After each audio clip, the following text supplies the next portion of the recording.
Hey there, I'm Clifford Bates, and welcome once again to Reading Aristotle's Nicomachean Ethics.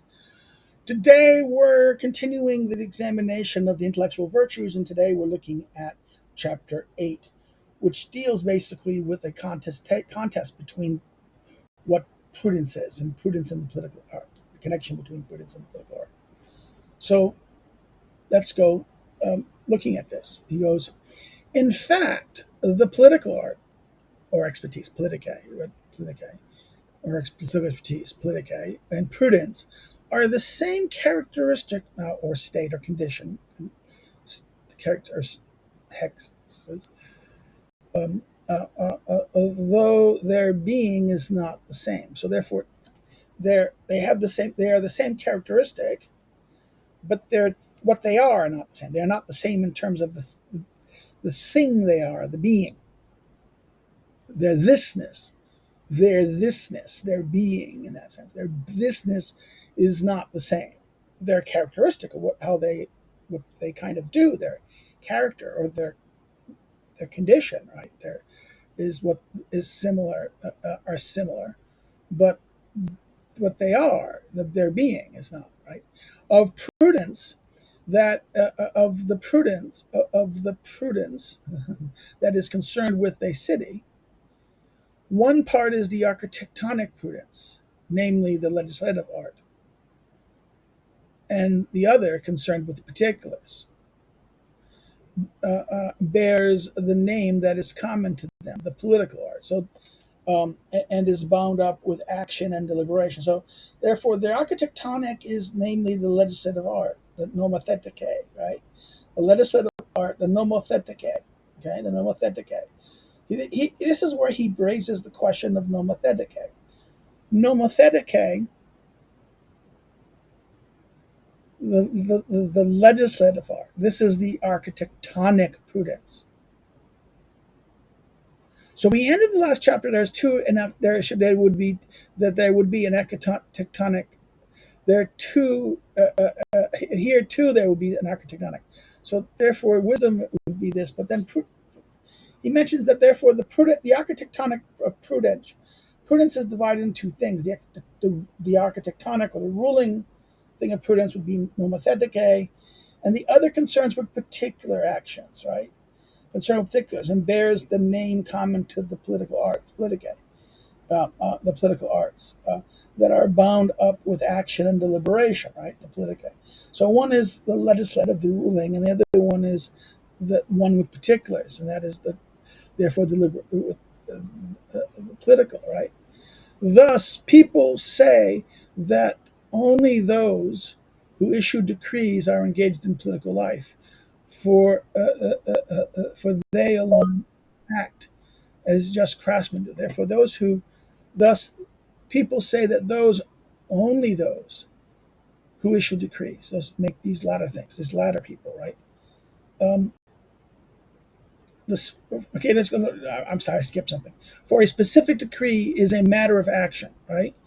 And for a specific decree, this is the difference between what is law and decree, right? This is a distinction. The nomothetike makes the laws. The political person deals with what the particulars, the decrees, right? And a specific decree is a matter of action, as it is the last or ultimate thing in the process of deliberation. In other words, in deliberation, there is a what to be done, and what to be done is the act, and that is the decree. It is the final thing. It's what is to be done, the judgment, the decision, the decision. We use the Schmidt language, the decision. Thus, if we could understand what Schmidt means by the decision, the act of the decision as prudential, what prudence does in this fundamental sense. That it is that and that's the difference between lawmaking and this. Lawmaking is general principles. The legislative art, in this sense, is kind of a general principles, whereas the decree aims at a decision, and it makes a decision based on the particulars, right? where the law is always general in that sense. This is a discussion. And I think this is very interesting that, therefore, Aristotle addresses the problem of law and decree here in the ethics in a different way than he does in the politics. But it's the same issue.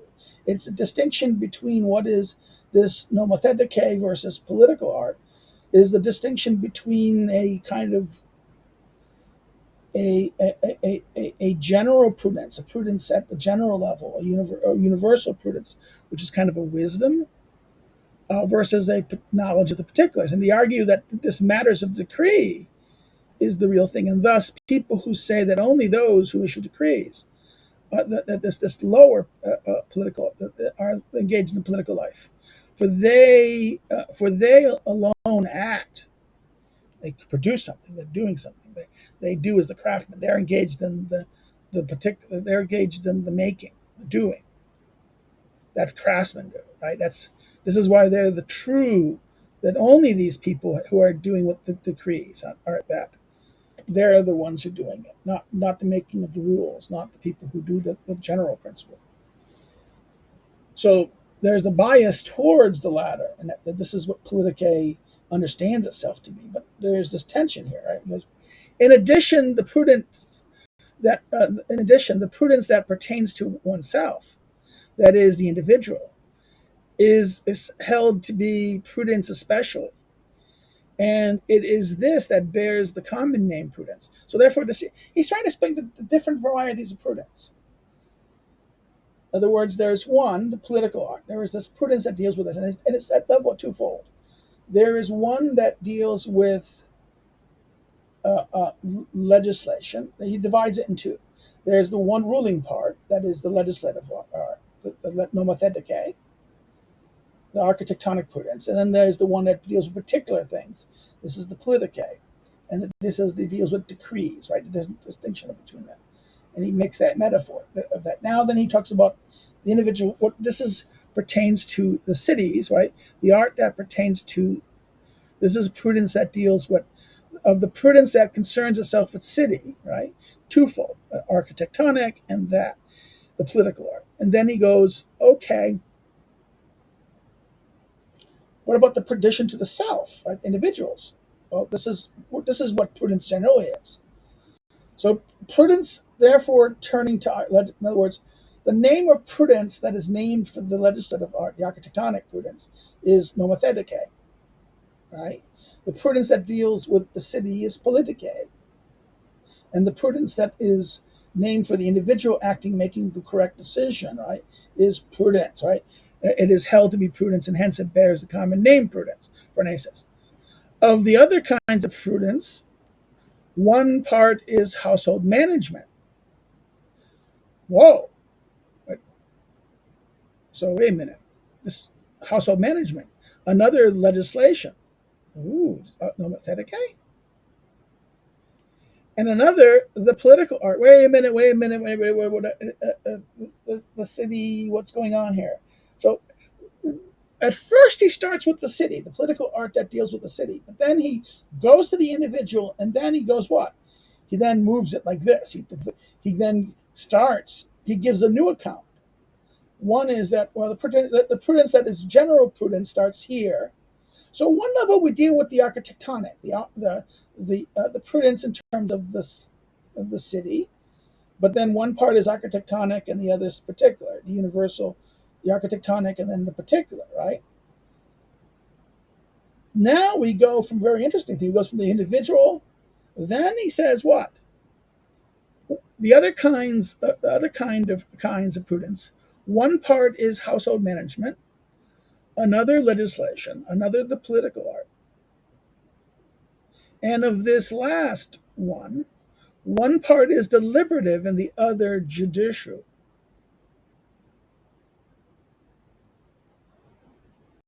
Okay, well, notice this. One part is deliberative and the other judicial. Totally different structure. So the first one is that the first one is the ruling is we have two hierarchies here, and I'm not sure which one's which. They're competing. The first hierarchy is the question of the city, right? And then logic would be then the individual. But then no, Aristotle then starts with the individual and then moves to a whole new thing. He then looks at the household manager, right, as a kind of prudence, right?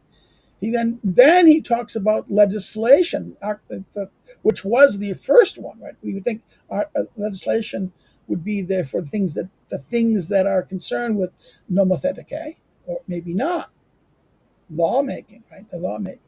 But then what else? The political art is therefore is two parts: the deliberative. Now, in book 3 of the politics, deliberative is about making decisions, the deciding element, the deciding decision element. That is, and then he just then distinguishes later between of offices. There's two types. There is the offices in general, which one would are they executive? Those are, in other words, we have a problem here. Is we assume, and many ones will assume that these are the offices who carry out what has been deliberated on, right? We would label this executive, right? But Aristotle doesn't give that in book. This is the last 3 chapters of book 4 of the politics. He kind of flushes this out. Now here he gives another thing. So we have a nice thing that prudence has divided into characteristics of prudence in its own self. What is the name of prudence? The common name of this deals with the individual making choices, making the right choice, making the choice of what is correct, right? What is the true? What is the true and the false towards action? Okay, bears the common name. That pertains to individual making the best choice, deliberating about what is the correct action. But then of the kind, one part is household management, therefore the decision making of prudence that deals with the household. The other is of legislation, and the other is the political art. And of the political art is then therefore of the deliberative and the other judicial. Now, one form of knowledge would be knowing about what concerns oneself. But this differs very much from political prudence, from political prudence, right? So therefore, we have to distinguish between what. This is even more interesting now. Now, one form of knowledge would be knowing of what one concerns oneself, but this would differ from blank, and it's from what the knowledge, the opposite of what belongs to what concerns others, right? Political prudence, which seems to be not collective in that sense, right? In fact, he who knows He, in fact, he who knows about and spends his times on things concerning himself is held to be prudent, whereas the politician are held to be busybodies, right? In other words, concern for oneself. This is the Socratic, right? Isn't that the Socratic line? This is why Euripides, this is a poet by Euripides, and how could I be prudent who might have been free of busybodies, unnumbered among the many of the army, enjoying an equal share? For those who are extraordinary and those who are extraordinary and have a little too active, right? The lines are quoted, taken from the epilogues of the lost Philoctetes, and is said to have been uttered by Odysseus. The complete third line quote of the text is enjoying an equal share with the wisest. The context of the last line is as follows: for nothing is by nature so haughty as man, and we who honor those who are extraordinary and are too little active and hold them to be men in the city, right? This is that line from this play, lost Euripides play, Philoctetes. How do we know this? This is what the people said. This is the complete the third line quoted in the text is because it's a fragment. We have a fragment of this text, this play in that sense. The whole play is lost, but we have a fragment of this line. It is have been said to be edited by Odysseus, right? What is said here? The context of that last line is this, right? That we hold these men to be in the city.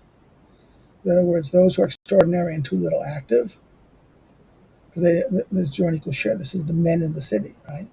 For nothing is so haughty, for we honor those men who are extraordinary and too little active, and hold them to be men in the city. So therefore, this is the problem. This is the concern of that. Therefore, he distinguishes between prudence that deals with himself, but the common people think politics are busybody. But for people seek out their own good, and they suppose that this is what they ought to do. From this opinion, then, has arisen the view that those people are prudent. Yet perhaps one cannot do well for oneself in the absence of household management, economicos, or the politeia regime. Because they cannot do one good for themselves without these things. Further, how one ought to manage one's own affairs is unclear and must be examined. Because how should one manage one's own affairs? This is not simply, it is unclear and must be examined.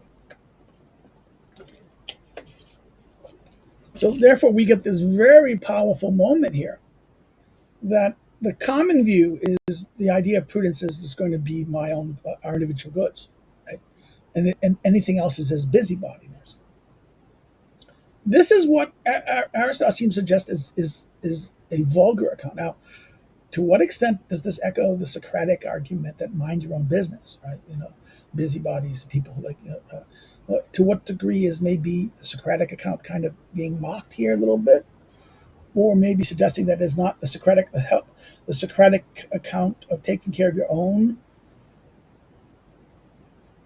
This is the problem. This is the question: is the political act really busybodies, or is there are human beings social animals? If human beings are social animals, they need each other. They need the household, and they find their by themselves they're incomplete. Together, therefore, they gain more completeness, both in the oikos and the politeia, the regime.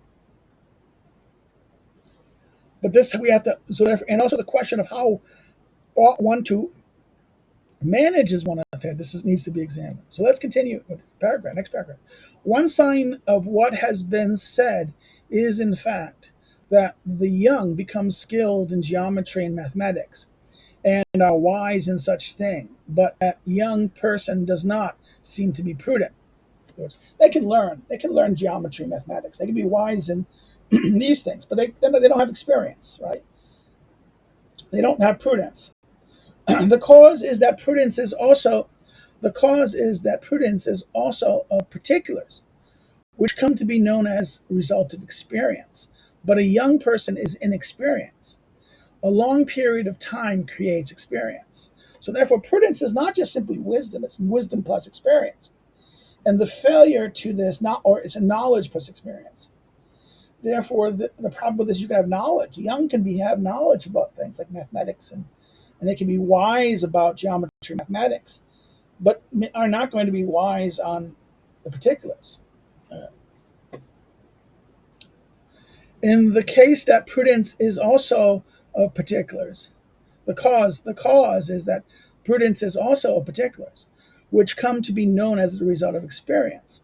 But a young person is inexperienced, and a long period of time creates experience.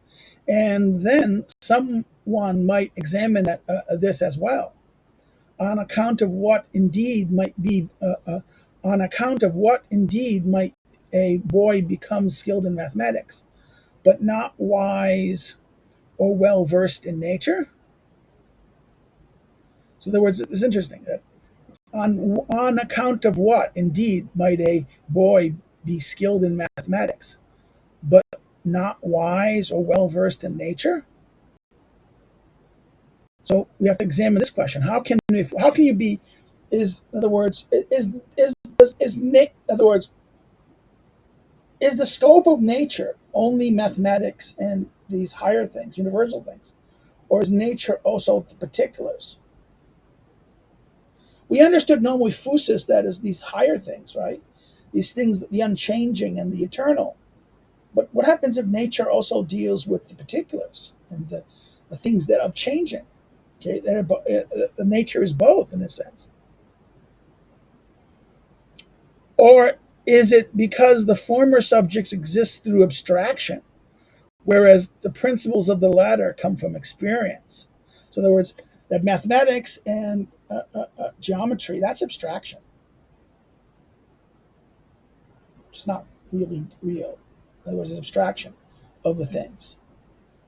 Whereas experiences in other words, the former, whereas the principles of the latter, of prudence, comes from experience in that sense, right? Prudence comes from experience. And do the young not have any settled convictions about these latters, but merely speak of them? Whereas with mathematics and geometry, what they are is not unclear. In other words, here unusual word conviction, hypolysis, but the verb that can also mean trust and have faith in. But the verb that can mean trust and have faith in. So conviction, right? It's conviction, settled convictions or things that we trust in, right? That's like this is that way we work. And do the youngs not have any settled things that they trust in or conviction? But these latter must merely speak of them. But these latter must really speak of them. Whereas with mathematics and geometry, they are not unclear. In other words,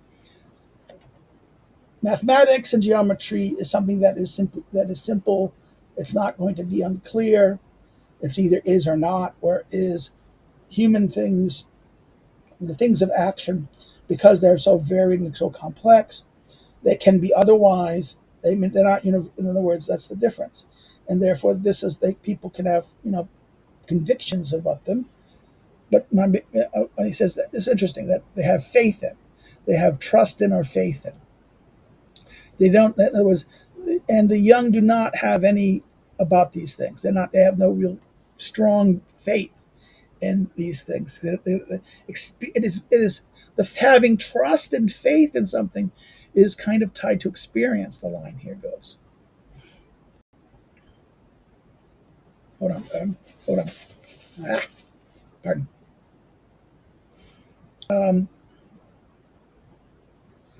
So further, error in deliberation concerns neither with the universals or the particular. For one can err in deliberating either about the fact that all heavy water is bad, or the fact that this water is heavy, that this water here is heavy. In other words, Burnet here cites Theus's quotation from Theopompus: "The heavier the water, the worse, for they are hard to digest because they contain much soil." Right? This is this idea. It doesn't matter. So there was an error. An error can happen in deliberation, either by the error at the principle of the universal or the particular, that they can not understand that heavy water is bad for you, that all heavy water is bad, or the fact that this water is heavy. Okay, this is an error of the particular. This is the error that this is universal. So there's two ways an error can arise in. And that prudence is not a science as manifest episteme is the matter. Prudence concerns ultimate particular things, as was said. For the action performed is of this kind. In other words, it understands the true and the false of action, the particular. It's not a deduction from principles. It is not an application of first principles.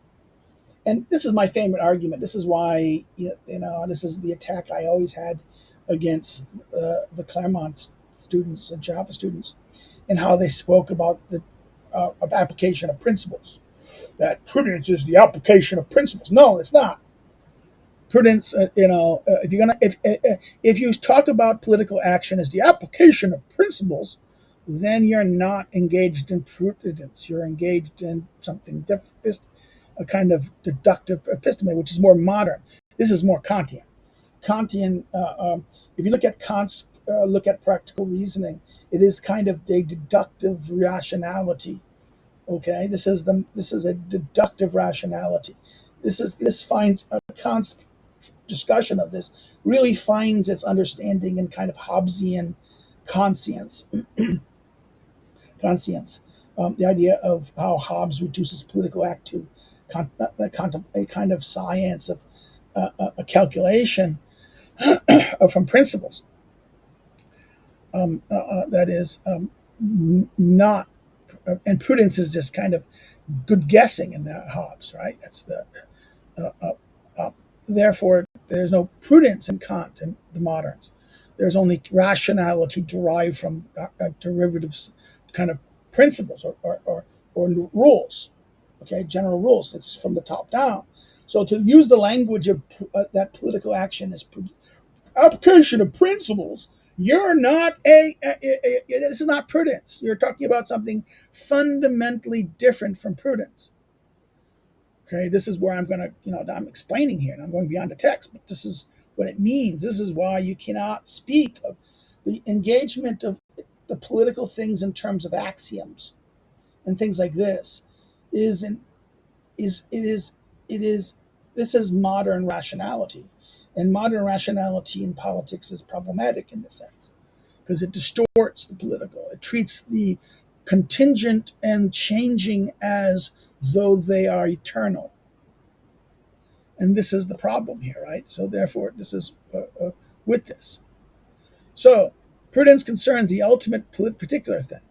And that prudence is not a science is manifest. Prudence concerns the ultimate particular thing, as was said, for the action performed is of this kind, right? And indeed, prudence corresponds to intellect,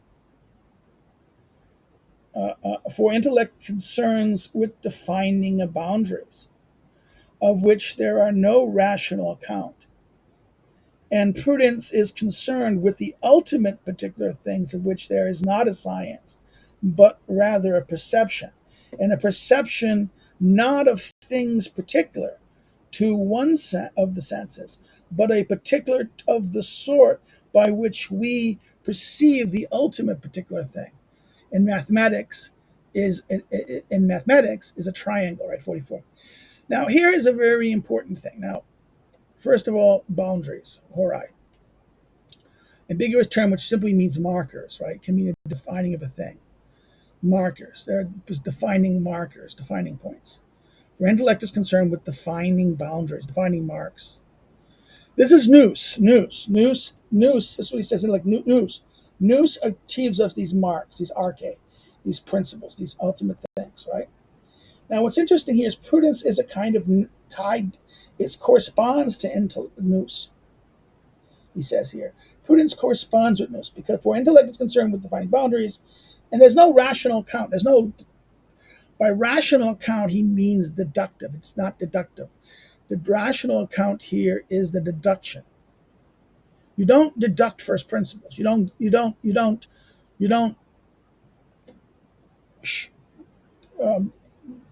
make a deduction to first principles. The arche or axioms are started. They're just given. They presuppose. They're there. You just see them. You understand them. You accept them. They're there. And the particular actions are like that, right? For there's no rational count. This is what means no rational count. That there are these things that there's no deduction to them. There's no rational account why they are. They're there. And prudence is concerned with the ultimate particular thing. What is the correct action here? Of which there is not a science, but rather a perception. This is recognition. I think recognition is maybe another word. We see it. This is the line. In other words, we know we have an action. We have something that we have to decide what is the right thing. It's not a deduction from a arche. It is not a deduction from an arche. It's more like the arche itself, the recognition. The recognition of what is the correct thing is more seeing the right thing. The seeing the act, what is to be done, is more like the perception of that nous has of the first thing, right?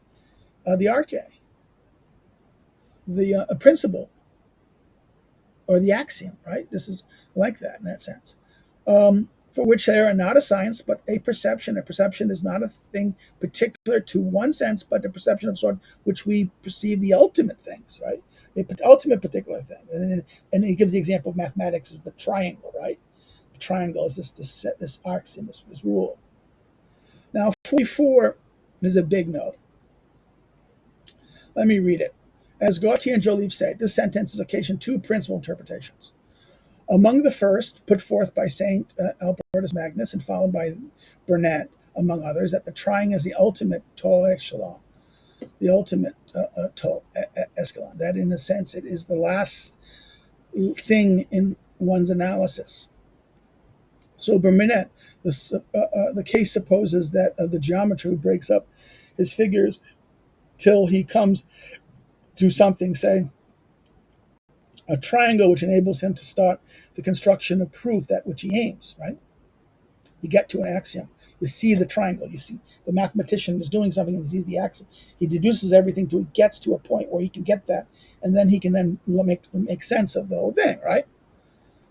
He enables him to start the construction of the proof he aims. It is this way, for example, that properties of parallelograms are discovered.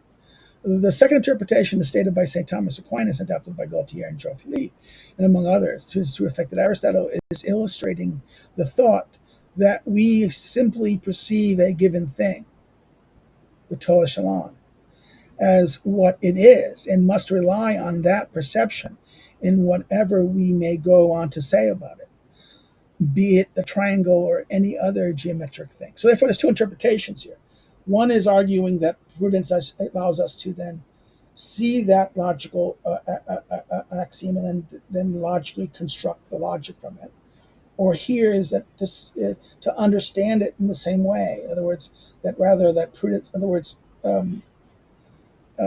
it goes on to it. Thus Aristotle, thus Saint Thomas, prudence is concerned with an ultimate, a singular practicable that must be taken as a principle in things to be done. Yet there is no scientific knowledge of the singular ultimate, for it is not proven by reason. It's deduction, right? Not proven by reason. There is though sensitive knowledge, perception, right, of it, because this ultimate is perceived by through the senses. However, it is apprehended by the inner sense, that which perceives things sensibly conceived, right? This is new ethics. And similarly, in mathematics, we know the external triangle, the exterior triangle, or the angle conceived as a singular, because there we conform to sensibly conceived singularities, right? So this is the two different ways we understand this, and I think here I'm going to agree with your, Aquinas' take. I think the other one is too rationalistic. I think it would be the first one. It kind of reduces. It accepts. It's too modern.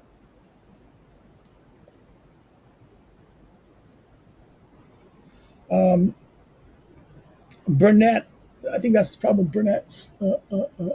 It's a little too rationalistic in that sense.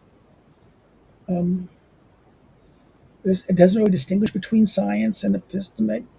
I think this, if you did this way, it would be arguing that then, no, I'm sorry, it is an episteme. It is an episteme. Prudence is an episteme, but he denies that.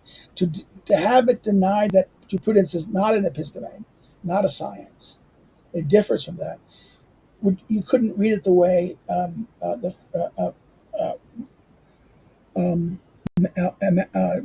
Magnus and Burnet is reading it, but rather Aquinas. Aquinas has the better way. It preserves its not science characteristic. For here too we will. For here too there will be a stop. Stop here, right?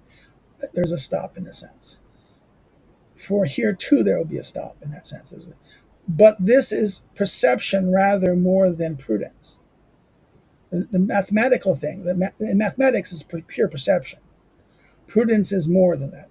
Through perception of a form different than that of one of the senses. In other words, this is. In other words, the mathematical example differs from what we're dealing with prudence, because it is more kind of the perception of a form different than that of one of the senses. In that sense, being sensed. This is how we end the thing. This is how end chapter, this discussion of prudence and the connection of prudence in its forms and its variations. We'll stop here. If you have any questions or comments or things, please put them below.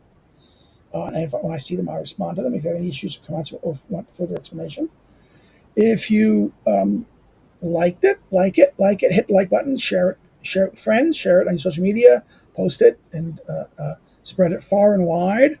Helps out the algorithm in that sense. Helps the site. If you've not subscribed, please consider subscribing. Please subscribe. Encourage others tell people about the channel and get them to come look at what we've done here through so far in our various videos. If they're not interested in Aristotle's ethics, they can see the politics, or maybe they can see the other works we've covered in the various videos. We can find them in the groups, or what we call the various types of videos we've done. If you've not liked it, you didn't like it, there's something wrong, you have a problem with what I've done, or you disagree with something I've said here, you can always hit the like that button. But say why in the comments. This way, people can learn from it.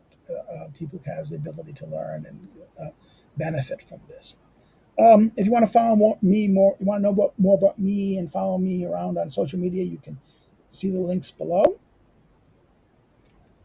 If you want to know more about me as a scholar and see my research and follow me as an academic and check my research out, you can look at the academic social media links below. If you wanted to help me to do what I do, you can do so through Subscribe Start. The links are through Subscribe Start Patreon. Another way you can do is by buy one of my books. The 3 of the published titles are below.